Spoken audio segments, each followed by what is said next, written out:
Semakan yang dilakukan pemerintah mendapati 6 agensinya tersilap mengenakan cukai barangan dan perkhidmatan GST berjumlah $7.5 juta.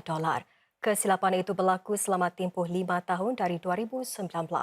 Agensi terbabit termasuk Lembaga Perumahan dan Pembangunan HDB dan Penguasa Pengangkutan Darat LTA. Proses pembayaran kembali akan bermula bulan depan. Kesilapan atas bayaran GST yang dikenakan melibatkan 18 jenis yuran yang dibayar oleh individu dan perniagaan seperti yuran pentadbiran, permohonan dan lesen. Kementerian Keuangan berkata, GST dikenakan hanya untuk khidmat yang melibatkan pemprosesan, bukan untuk yang bersifat kawal selia. Yang menambah sebahagian besar urus niaga tersebut melibatkan GST sebanyak $5 atau kurang.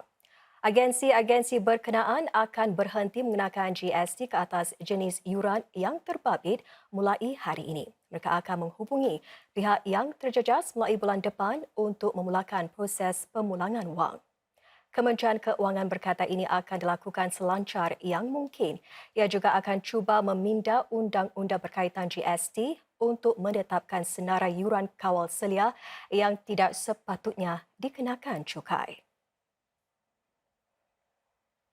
Saudara, dalam perkembangan di dalam negeri, lebih separuh daripada pesalah guna dadah baru yang diberkas tahun lalu berusia bawah 30 tahun. Biro Narkotik Pusat CNB menyifatkannya satu trend yang membimbangkan. Ini memandangkan penyalahgunaan dadah kini bermula pada usia lebih muda, malah semuda 14 tahun. Perangkaan terbaru CNB itu turut menunjukkan jumlah pesalahguna dadah yang diberkas pada tahun lalu naik 10% berbanding 2022. Secara keseluruhan, sekitar 3,100 individu diberkas kerana menyalahguna dadah.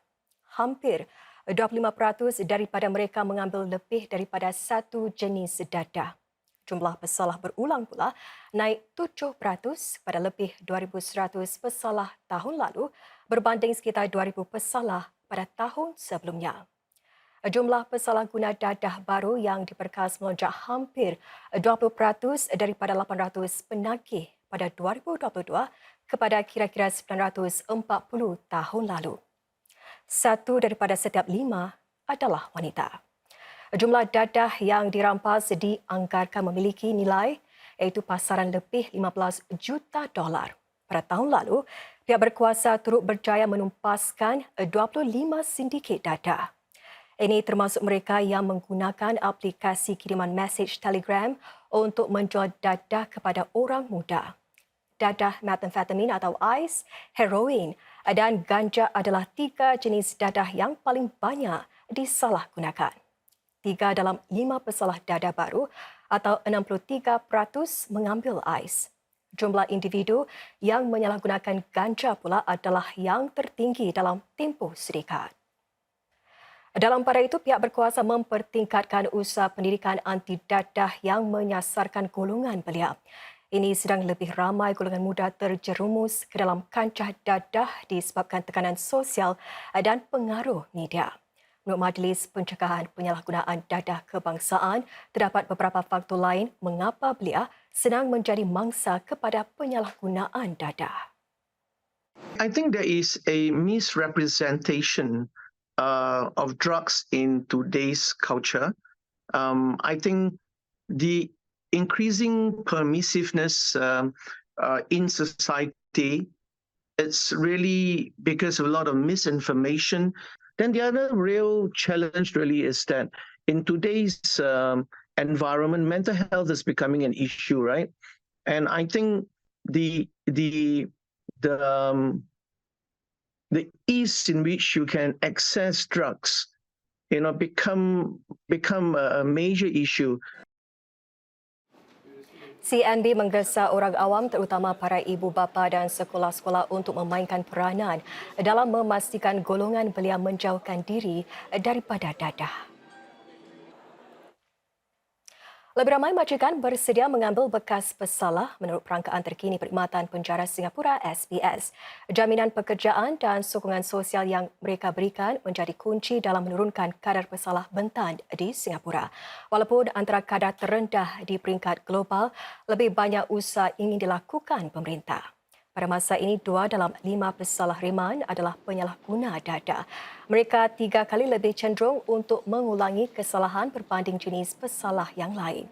Jadi adalah penting untuk memberi tumpuan kepada usaha memulihkan mereka. Employers, by and large, are getting more accepting of ex-offenders because they've seen some positive examples and positive outcomes in their workplaces for sure. And that's why they are more forthcoming in reaching out to us to want to hire ex-offender employees. It doesn't matter how many times you make mistake, but at the end of the day, it is whether you want to rise from that mistake that matters. Like whether you have the determination to succeed, to do better in your life, that's more important to me. For me as a business owner, it's more of a social responsibility to help those who wants to get back their life on track. Menurut SBS, pihaknya akan mengukuhkan sokongan serta golongan sosial untuk para pesalah bagi memperbaiki kadar pesalah bentan. Lapangan terbang Changi akan memasang panel-panel suria di hampir ke semua bumbungnya menjelang awal tahun 2025. Ia bakal menjadi sistem terbesar di Singapura menjana bekalan kuasa cukup untuk keperluan lebih 10,000 flight 4 bilik selama setahun. Ini dapat mengurangkan pelepasan karbon tahunan kumpulan lapangan terbang Changi CAG sebanyak kira-kira 10% berbanding operasi sebelum pandemik COVID-19. Selain ruang konvensional di atas bumbung, panel-panel suria juga akan dipasang pada kawasan di mana pesawat berlepas dan mendarat. Pihak CAG menambah pemasangan panel suria di kawasan lapangan terbang merupakan cabaran yang unik. Sebagai contoh, perlu dipastikan bahawa pantulan cahaya tidak menjejas penglihatan para pengawal trafik udara serta juru terbang.